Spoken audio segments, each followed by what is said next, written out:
Okay, welcome back everyone. Now that you've had a chance to get oriented to the course, let's move into our first core concept, which is the learning sciences themselves. What exactly are the learning sciences, and why should you care? The learning sciences is an interdisciplinary field that blends research and design. It draws from disciplines and fields such as psychology, sociology, neuroscience, education, and design to study how people learn and how to design environments that support meaningful learning.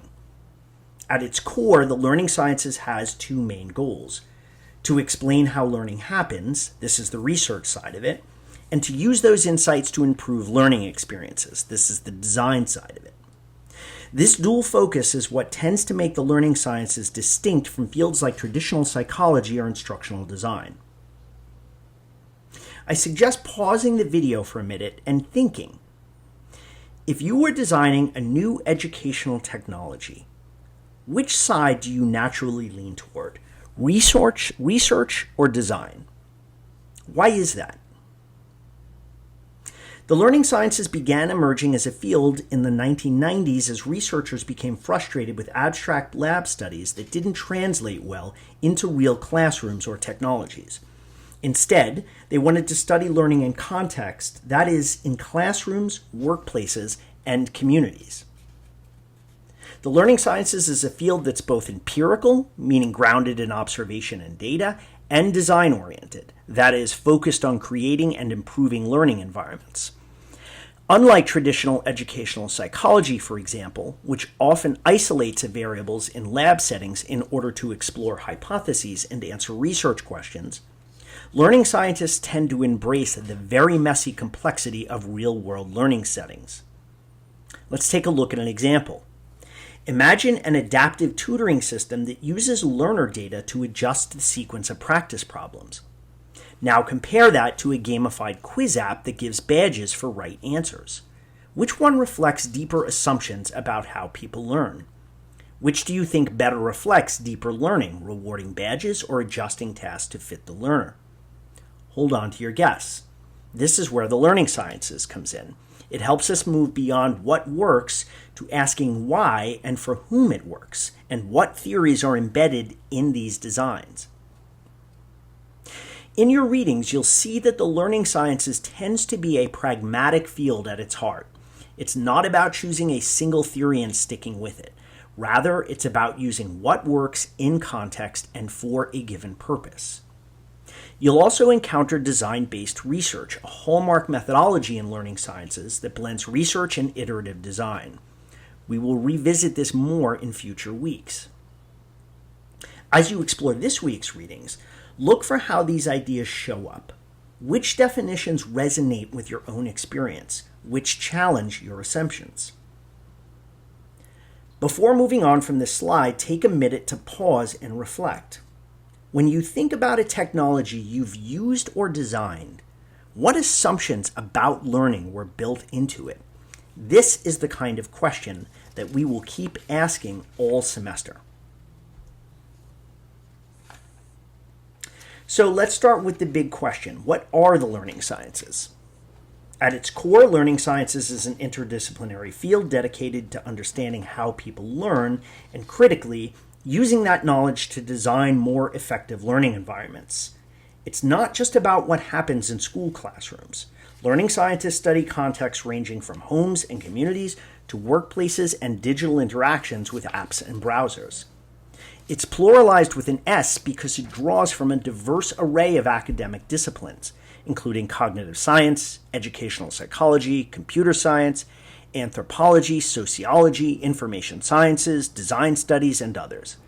And it's strongly focused on practice, that is, the application of knowledge to enact instructional changes. As I mentioned, the field emerged slowly in the late 80s and early 90s as some researchers from these various disciplines realized they needed new, collaborative approaches to study the complexities of learning. Let's do a quick retrieval question here. Can you recall at least two disciplines that feed into the learning sciences before I continue?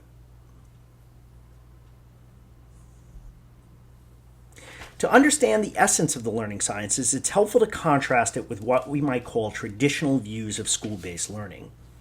Historically, education often operated on the assumption that knowledge was a collection of isolated facts and procedures to be deposited into students' minds, sort of like money into a bank account.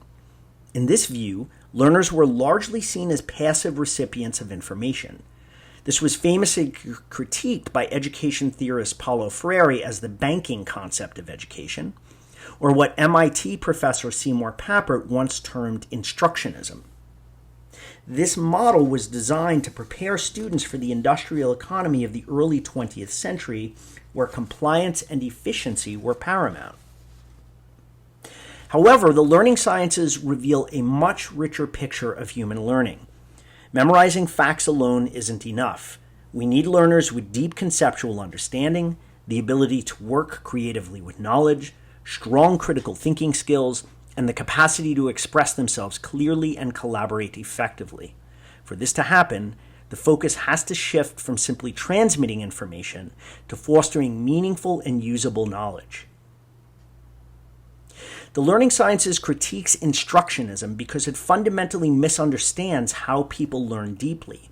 It can fail to foster conceptual understanding, connected knowledge, or the ability to apply learning flexibly in new situations.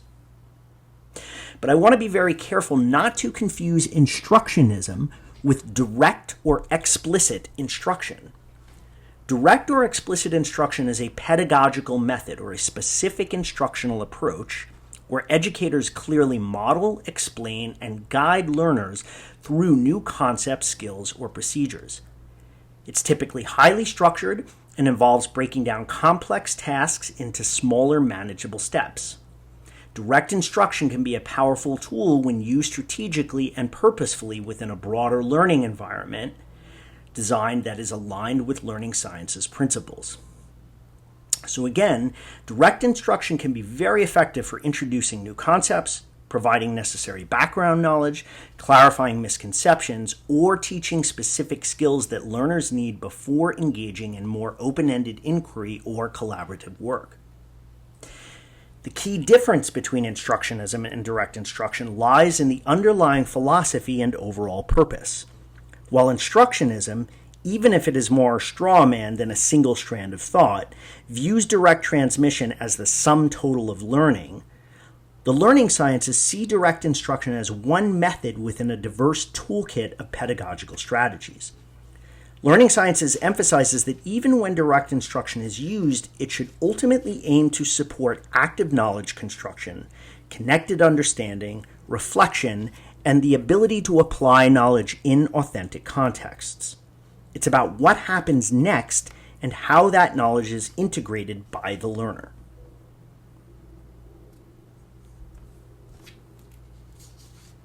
So, what does deep learning look like, according to the learning sciences? First, it's about deeper conceptual understanding. Knowledge is not just a list. It's useful when you know when and how to apply it, adapting it to new situations. This leads to connected learning, where each piece of knowledge is linked to many others, forming rich, interrelated conceptual systems both within and across disciplines. Critically, the learning sciences emphasize focusing on learning in addition to teaching. As I've said, learners aren't passive recipients. They actively construct their own knowledge, meaning the science of learning centers on student processes. This necessitates designing learning environments that actively support this construction, involving not just teachers and learners, but also a variety of tools and materials. The importance of groups and concepts is another vital principle.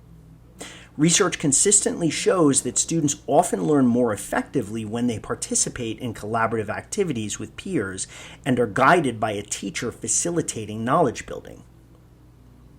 Significantly, effective learning always builds on a learner's prior knowledge. Students, any learner, are not empty vessels. They come with existing ideas and even misconceptions.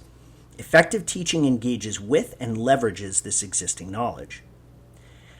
Finally, reflection or metacognition is key. Students learn better when they express their developing knowledge and they reflectively analyze their understanding and the learning process itself. Okay, pause here and jot down some thoughts. What's one example of a time you realized you were learning by reflecting on your own thinking? What led to that reflection, and how were you doing it? How did that contribute to your learning?